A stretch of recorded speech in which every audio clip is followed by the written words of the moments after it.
लीजिए सुनिए देवकीनंदन खत्री के लिखे उपन्यास चंद्रकांता के चौथे भाग का चौथा बयान मेरी यानी समीर गोस्वामी की आवाज में। राजा सुरेंद्र सिंह के सिपाहियों ने महाराज शिवदत्त और उनकी रानी को नौगढ़ पहुंचाया। जीत सिंह की राय से उन दोनों को रहने के लिए सुंदर मकान दिया गया। उनकी हथकड़ी बेड़ी खोल दी गई, मगर हिफाजत के लिए मकान के चारों तरफ सख्त पहरा मुकर्रर कर दिया गया।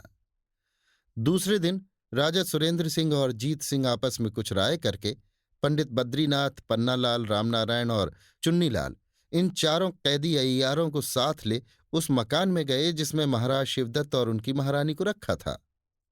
राजा सुरेंद्र सिंह के आने की खबर सुनकर महाराज शिवदत्त अपनी रानी को साथ लेकर दरवाजे तक इस्तकबाल के लिए आए और मकान में ले जाकर आदर के साथ बैठाया।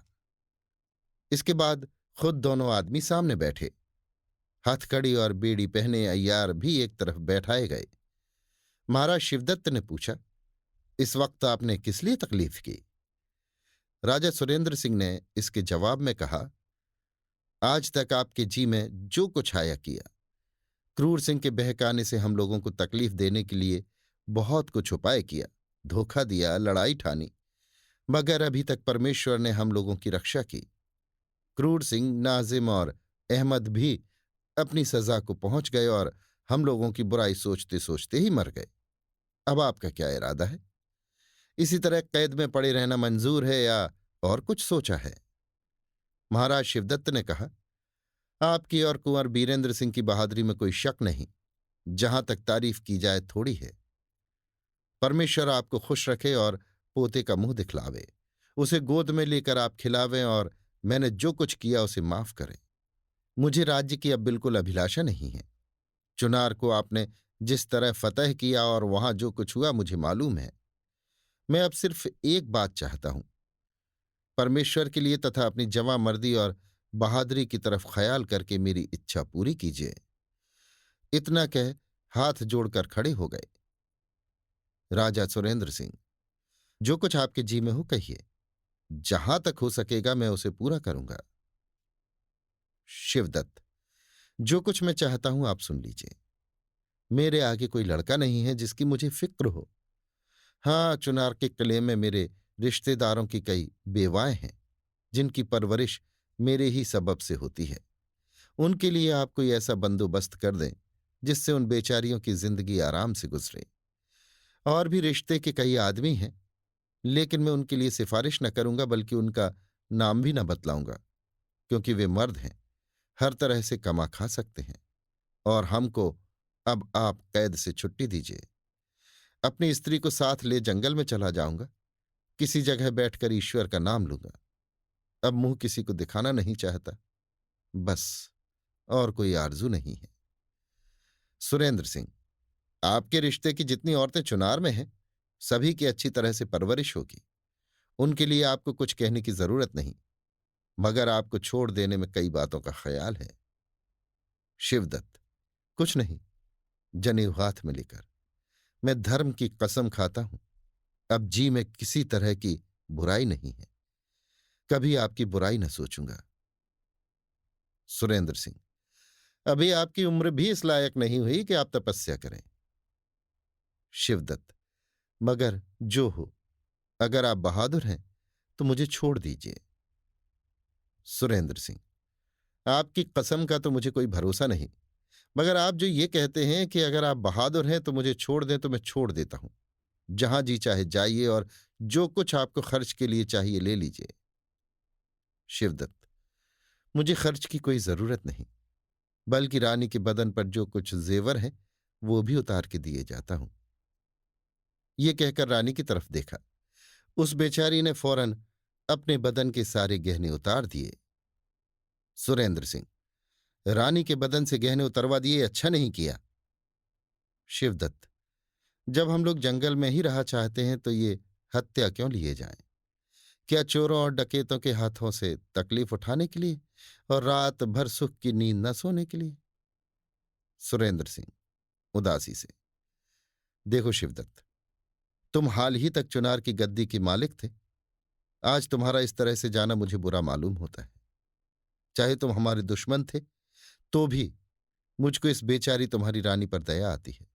मैंने तो तुम्हें छोड़ दिया, चाहे जहां जाओ, मगर एक दफे फिर कहता हूं, अगर तुम यहां रहना कबूल करो तो मेरे राज्य का कोई काम जो चाहो मैं खुशी से तुमको दूं।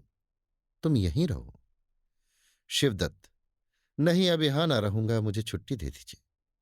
इस मकान के चारों तरफ से पहरा हटा लीजिए। रात को जब मेरा जी चाहेगा चला जाऊंगा।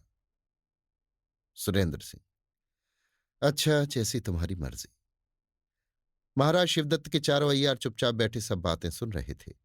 बात खत्म होने पर दोनों राजाओं के चुप हो जाने पर महाराज शिवदत्त की तरफ देखकर पंडित बद्रीनाथ ने कहा, आप तो अब तपस्या करने जाते हैं, हम लोगों के लिए क्या हुक्म होता है? शिवदत्त, जो तुम लोगों के जीव में आवे करो, जहां चाहो जाओ। हमने अपनी तरफ से तुम लोगों को छुट्टी दे दी। बल्कि अच्छी बात हो कि तुम लोग कुंवर बीरेंद्र सिंह के साथ रहना पसंद करो, क्योंकि ऐसा बहादुर और धार्मिक राजा तुम लोगों को न मिलेगा। बद्रीनाथ, ईश्वर आपको कुशल से रखे। आज से हम लोग कुंवर बीरेंद्र सिंह के हुए। आप अपने हाथों से चारों अय्यारों की हथकड़ी बेड़ी खोल दीजिए। महाराज शिवदत्त ने अपने हाथों से चारों अय्यारों की हथकड़ी बेड़ी खोल दी। राजा सुरेंद्र सिंह और जीत सिंह ने कुछ भी न कहा कि आप इनकी बेड़ी क्यों खोलते हैं। हथकड़ी बेड़ी खुलने के बाद चारों अय्यार राजा सुरेंद्र सिंह के पीछे जा खड़े हुए। जीत सिंह ने कहा, अभी एक दफे आप लोग चारों अय्यार मेरे सामने आइए, फिर वहां जाकर खड़े होइए। पहले अपनी मामूली रस्म तो अदा कर लीजिए। मुस्कुराते हुए बद्रीनाथ, पन्नालाल, रामनारायण और चुन्नीलाल जीत सिंह के सामने आए और बिना कहे जनेऊ और अय्यारी का बटुआ हाथ में लेकर कसम खाकर बोले, आज से मैं राजा सुरेंद्र सिंह और उनके खानदान का नौकर हुआ। ईमानदारी और मेहनत से अपना काम किया करूंगा।